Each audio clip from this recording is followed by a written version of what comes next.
What's going on, my friends? Brezzy43 here with a little post Players Cup debriefing, analysis, whatever.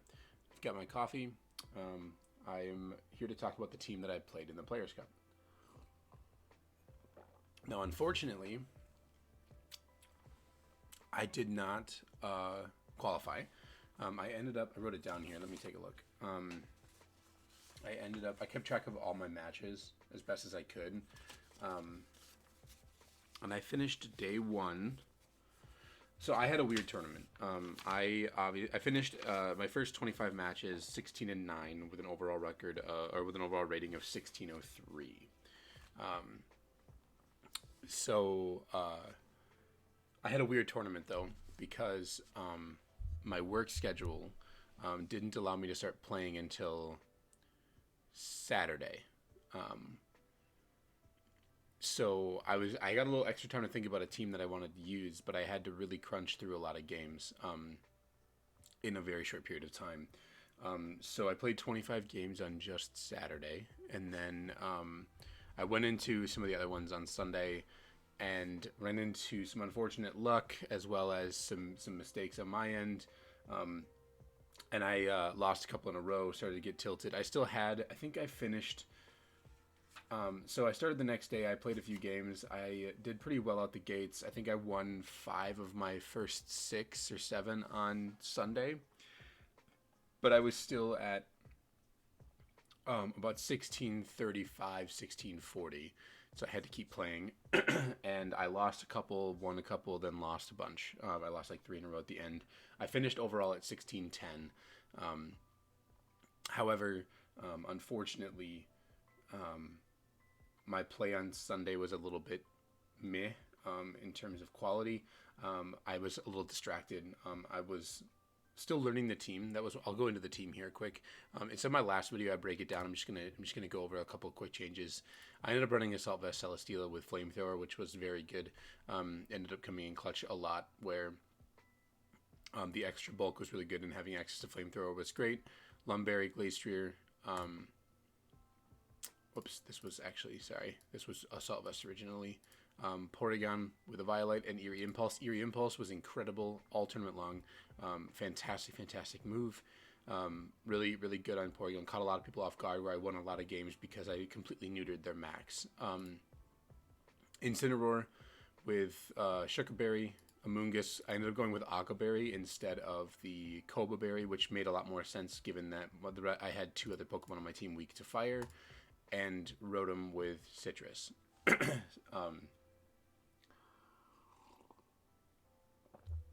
So what did I end up?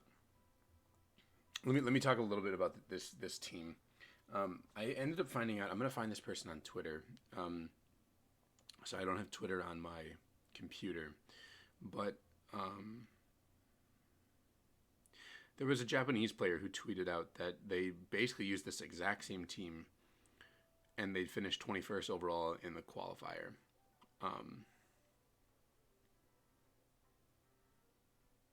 Except their only change was that they used Togekiss instead of Celesteela, which makes a little more. Okay, yeah, it was Yuki Zaninovich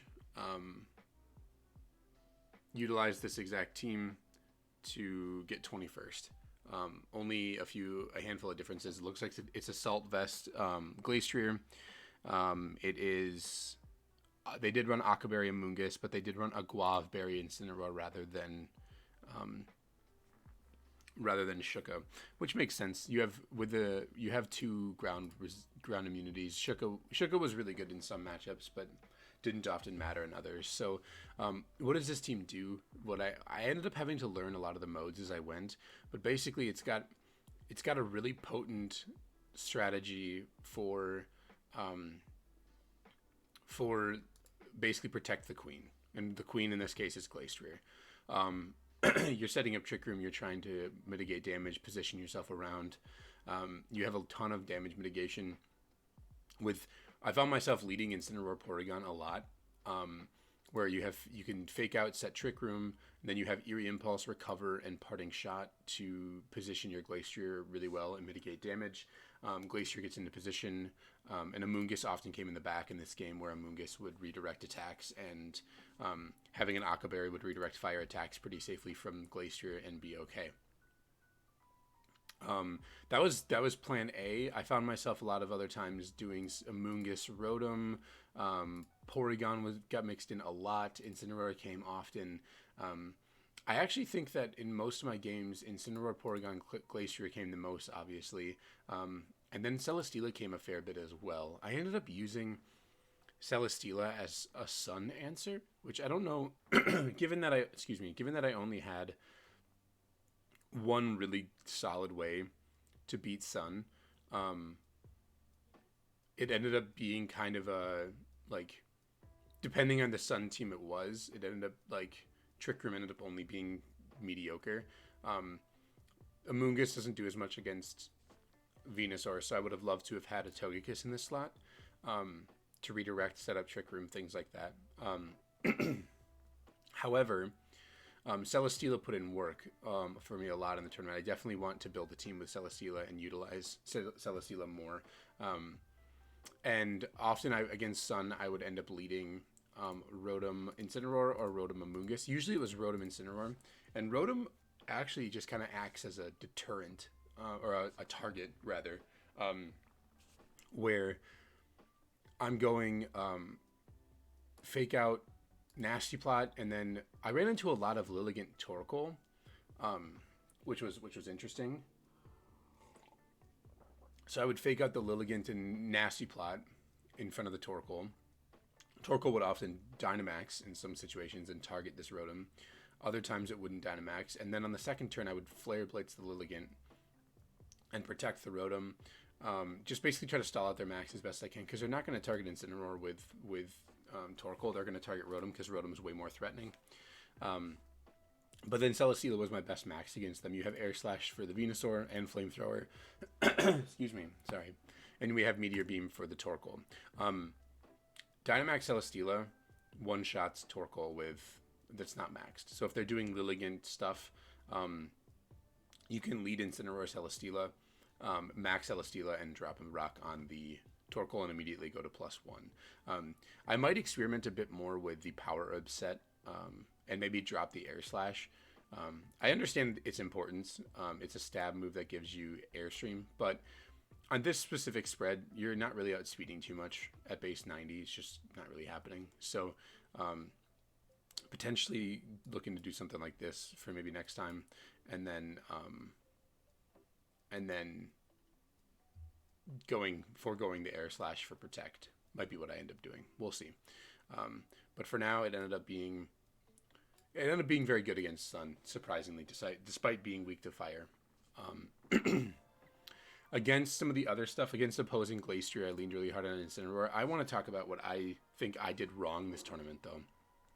So I had a really good team, but I did not have practice with the team. So I was learning a lot of my matchups as we went. There was a lot of times where I didn't know the best optimal Pokemon to bring to a certain matchup, or I didn't know the general game plan against certain things, which just comes with experience with the team. I played about 15 games on Showdown before registering the team, and I won my last 8. I won them all, so I was like, this team's great. I'm going to use this team. I might have been blinded a little bit by Celesteela in the team building process, just because I really wanted to feature this Pokemon, because I think this Pokemon's very good. But I'm gonna probably, if I continue with this team, I'm probably gonna change the Celesteela to Togekiss, and give that a whirl. But I was learning the team as we went. I was learning the best Pokemon to bring in certain scenarios, the best decisions to make, and that put me at a little bit of a disadvantage as well. However, I fell into this rut of when I was playing where I was trying too much to predict what my opponent was going to do, instead of making the best decisions for my own self. So an example of this from my memory was I had Celesteela Dynamaxed against a opponent who had a Charizard. They switched. Their Charizard was in play, and I thought maybe they were going to leave it in play in Dynamax because we were not under Trick Room, and I I had a Mungus next to Celesteela. They ended up switching. I maxed Celesteela, dropped a rock on that slot. Ended up getting ended up getting a knockout. They switched back into Charizard. It's my last turn of max. They have a pretty good play they can make, which is Dynamax Charizard in Max Guard to waste my last turn of Dynamax, and then the subsequent turn, Meteor Beam no longer hits in one turn. It takes 2 turns. They know that I'm Assault Vest because they knocked it off with Rillaboom. But my opponent instead Dynamaxed and just attacked Celesteela and KO'd it rather than because I read too far into that play. So that's an example of what I do sometimes as a person who just needs to play more. I make mistakes where I overanalyze things like that, where instead of making the best play for myself, which is Rage Powder, Meteor Beam or Max Rockfall your Charizard, I was like, well, this is the worst play for my opponent, so they're going to do something else, so therefore I'm going to do this next play. So I definitely out mind game myself a little bit. I struggle to realize how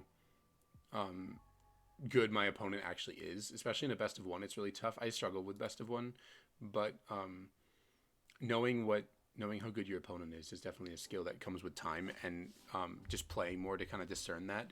Because I played against a very wide variety of opponents. Some of them were making very good plays, some of them not so good plays, and so it really was difficult for me to wrap my mind around that. And ultimately, at the end of the day, I can only have influence over my play. And I think specifically on Sunday, my play was a little bit lackluster. I was trying a little bit too hard to be the guy who makes the read and goes for the big play, and it failed. Specifically in my last games, I lost 2 games in a row to that type of play. Then the 3rd game in a row, I just ran into a terrible matchup where my opponent knew my team better than I did. They were somebody ranked in the 1690 range, and they beat me pretty handily. They just knew what I was going to do and dismantled my strategy. And then the last game I was on tilt, realized it, and that was about 5:10 p.m. that last game, and so that was when I dropped to about 1605 or whatever it was I ended at. I ended above 1600, but it was really low, and so that was when I just decided, okay, I'm not gonna be able to get enough games in about 40 minutes. I'm only gonna probably get 3 or 4 in, and I'm tilted. I'm just gonna call it. There's more tournaments in the future. There'll be more tournaments for me too. I've identified at this point what I need to work on specifically to better myself. I feel like I enjoy the team building side of things, and that's why I end up doing well at it, and I thoroughly enjoy the process of testing teams and things like that. But when it comes to actually playing, I need to do that myself. I need more experience just playing against random people in best of one. I don't play as much in the ladder as I probably should. Usually I make it to Master Ball, I test out a few teams, and then I leave it at that. So I'm going to probably play this team a bit more on the channel. I'm going to probably change the Celesteela to Togekiss. I have a really nice Togekiss set that I really like that I'll just pull up here quick. It's going to be the Super Luck variation. It's going to be Wakanberry. And it's going to be Protect, Follow Me, Yawn, and Dazzling Gleam. And then in terms of EVs, I like to go almost max HP. I usually only put 1 value point here. I usually go bold with a pretty good amount of investment. Let's see where the jumps are again. There's 1, so 116 is the next one. 196 is the last one. And then I forget how much speed we usually did. Maybe it was that. I don't know, something like this. But the reason why this fits really well into the strategy, I'll tell you actually more talk about the team here. Both Amoonguss and Togekiss can provide sleep pressure, which gives you something to do if you lead those 2 alongside Porygon. So the whole idea is like this team can reliably set up Trick Room in one of 2 ways, and it has 2 redirection users for this Glastrier. Togekiss actually has a little bit of damage output as well. I've used this set before, and actually I think this might have been what I was doing instead. I've used this set before. It's very good. Yawn is incredible on Togekiss. Togekiss with Super Luck and coming off of a 120 special attack stat allows you to deal a good amount of damage without having to invest in it. And so you have both Togekiss and Amoonguss to apply pressure to your opponent via sleep. Now, even though Tapu Fini is one of the most prominent Pokemon in the metagame, there's a lot of Pokemon that are flying types that are also really common in the metagame. And you can pressure them very well with Yawn and Spore, which gives you something to do once you set up Trick Room. It allows you to help position yourself. So if you go for Follow Me Trick Room, then the next turn you Eerie Impulse and Yawn. Then the next turn you can switch in Glacier, take advantage of your last couple turns of Trick Room, and go from there. Even if you're not inside Trick Room or you can't reliably get up Trick Room, Amoonguss and Togekiss alongside Glacier are incredible partners. You can lead something. There was one game where I watched somebody who was playing this team who just led Amoonguss, Glacier, brought in Incineroar, Togekiss in the back, and they didn't even bring Trick Room. They just went off their redirection and just kept hitting things with Glacier. And this Pokemon can snowball really, really hard. I might consider Assault Vest. Lumberry was very good. But Assault Vest is even just sillier. Like if you were to do this, I like even numbers, so I would skip the point here, run Assault Vest, and then your last move could be a Steel move. I think it gets Heavy Slam. I also think it gets, is it Smart Strike? It is Smart Strike, but I think Heavy Slam is better. If it gets it, I think it gets it. Yeah, it does. It does. Heavy Slam works as a Dynamax move as well, so. This is probably what I would do to change the team, and I would go from there.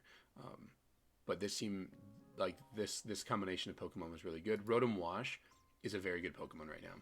If you're looking for a water type to use that's not Tapu Fini, I would recommend Rotom, or I'd recommend doing something with Kingdra. Even though you really have to account for Tapu Fini in your team building, which we had Amoonguss and Rotom for on this team, and Glacier hits it well too. If you're going to be using Kingdra, you need to make sure you have a Rillaboom or something on the team that can pressure Fini, because Fini's going to wreck your day. But I think offensive water types that are not named Tapu Fini are pretty decently positioned right now in the metagame. I also really enjoyed Amoonguss. I've liked this Pokemon for a while. I never had a good opportunity to use it on one of my teams. Mine was actually the shiny one that they gave you as part of an event. So it's pretty great. Amoonguss is a really cool Pokemon with a lot of capabilities to do things in Trick Room. I did run Zero Speed, which was really nice. It allowed me to potentially underspeed Glacier that were not perfectly IV'd to 0. Which ours was not. Ours was 28, which ultimately didn't matter that much. I could just reverse Trick Room and be fine. I knew that I was going to be going first against a lot of my opponents, but having this extra redirection would have been really good. I wish that I would have had the Togekiss instead of the Celesteela, even though Celesteela was a fantastic Pokemon in its own right. It just didn't really fit this team as well as I would have liked. And Porygon was pretty great. Nothing really special about this mon. It's usually, I think I actually ended up going with Relax because I found out, I thought that I had a one that was not 0 speed, but mine, because it has a decent IV, mine's actually 1. So it doesn't matter. It's basically the same as 0, but it's 1. So that at level 50, 1 and 0 are synonymous. So this was the team. I might make this Togekiss and put up a rental code. I'll let you all know if I decide to do that, but I would highly recommend making these changes to the team and giving it a whirl yourself.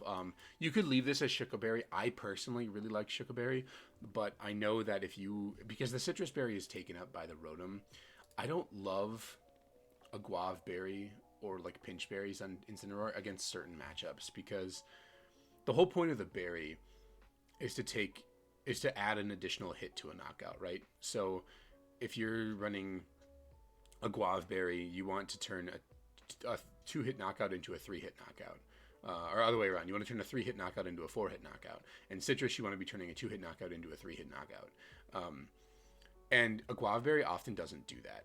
A Guave Berry on Incineroar often forces, like, Incineroar almost never gets one shot unless it's like a boosted Pokemon on the opponent's side. But you're almost always like, for example, like if we were to pull up, let me pull up a calc quick. This was one that came up for me.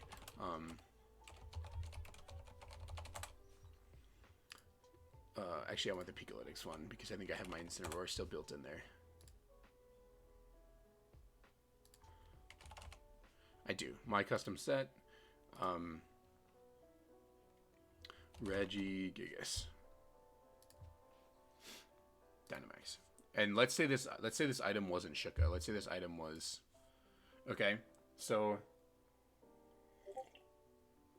72.2 to 85.1 is how much Max Quake is doing off of a Life Orb. It's not -1 either. I think this might KO.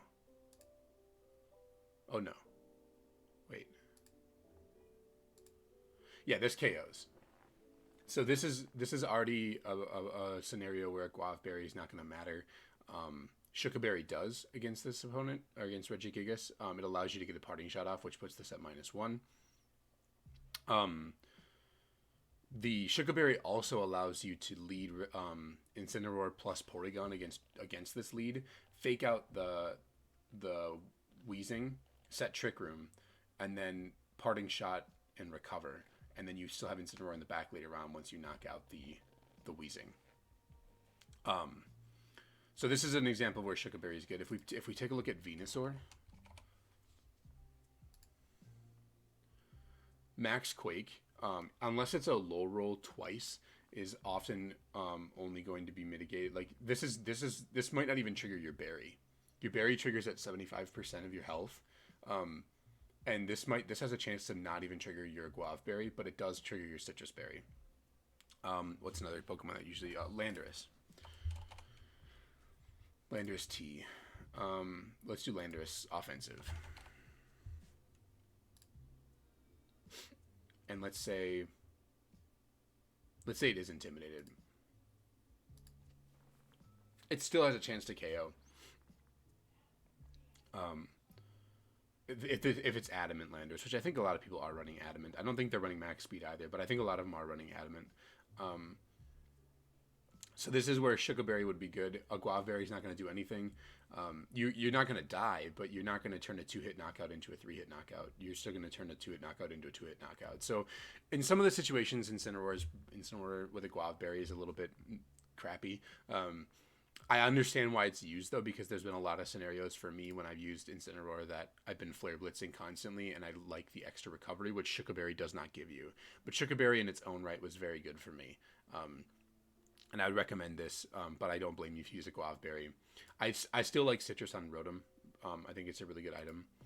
So if you have something else you want to give Rotom, then you could free up the Citrus Berry for Incineroar. But I think Citrus makes more sense for Incineroar in the current metagame than a Guava or a different Pinch Berry. I wouldn't change anything else about this team, I don't think. Akaberry was great. There was a couple of moments where having Koba Berry would have been really nice, but adding Togekiss to the team kind of mitigates that a little bit, where you don't resist it, but you're not super effectively hit by it, so you have a different redirection user that can mitigate the flying damage should you need to. This team is almost always setting up Trick Room, though, so it doesn't really matter. Like, you don't really care too much about flying moves going off if they're max Airstream, because your opponent's just putting themselves at a disadvantage. But yeah, that's the team. This is the changes I would make to it, most likely. I'm not super confident in this Togekiss set. From memory, I'll have to take a look and see. I don't know if we ran this much defense. There might have been more special defense, and there might have been more speed. But on a team like this, I think foregoing the speed is okay. The team is pretty slow overall. Rotom's the only one with any real speed investment, and that's because Rotom's often not operating inside Trick Room.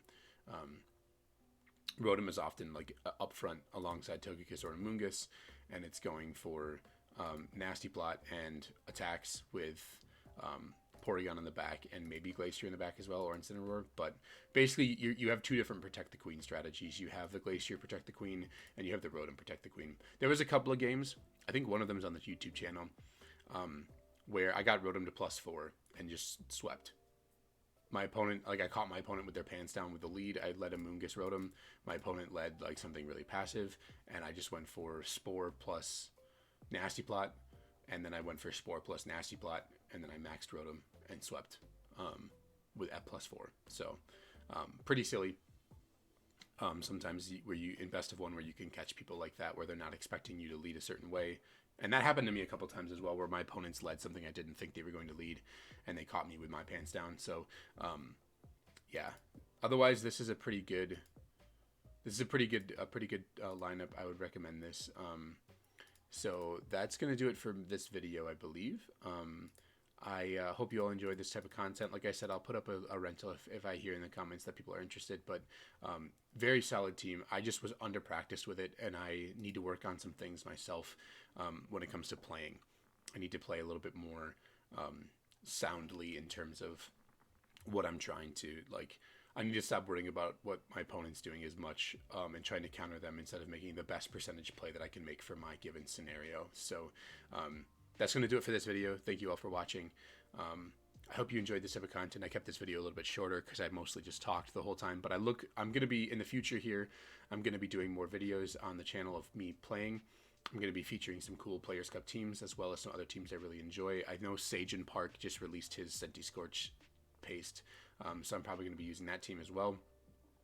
But I hope you all enjoyed the content, and I hope this was eye-opening for you, just as how strong Rotom is currently right now, and this type of slow strategy with just good Pokemon in general can be for a metagame. I didn't pilot this perfectly, but I have a lot to learn about it, but it's a really cool team, and I'd highly recommend it. So yeah, thanks for watching.